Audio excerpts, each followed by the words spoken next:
Hi guys! So, mag-harvest time na tayo dito kasi lumipas na yung 10 hours dito sa Stealing Gold Master. So, yan guys, naka-harvest na ako. Meron na akong 124 pesos.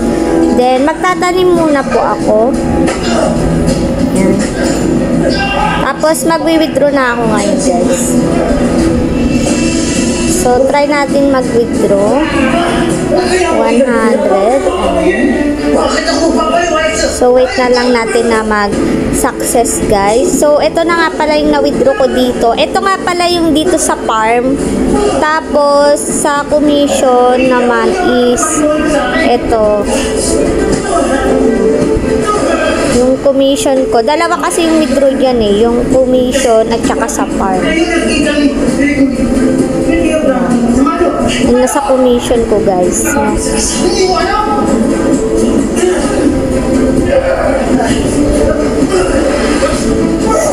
Wait na lang natin na mag-success.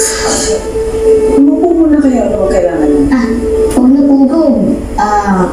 Di naman po kami tatagal dito. Itatanong na po namin kung nandito po si tatay. Kasi... So, yan na nga guys, nag-success na yung aking withdraw.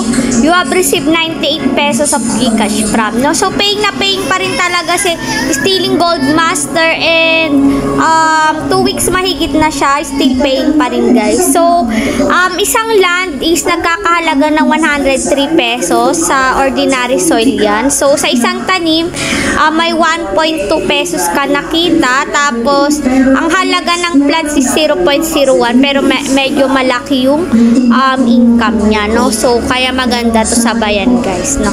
So, magtatagal pa to, guys. For sure, tatagal pa to hanggang next year. Kaya sabayan nyo na to, guys. And, araw-araw, meron din siyang redemption code, no? Tapos, meron tayong turntable. Tapos, na may invite kayo. Kahit, binind niya lang yung email niya. Dapat mag-bind po kayo ng email nyo. Hi guys! So, quick live withdrawal lang po tayo. Mag-withdraw tayo ng 200. Ayan. So, wait for verify na siya and for processing na siya, guys. Wait na lang natin na mag-success.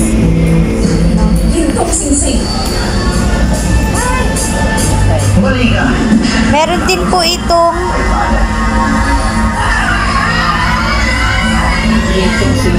meron din siyang casino. Ayan.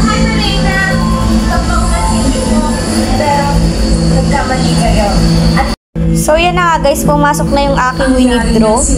Have received 190 of Gcash from. So, paying na paying pa rin talaga nga until now si Stealing Gold Master.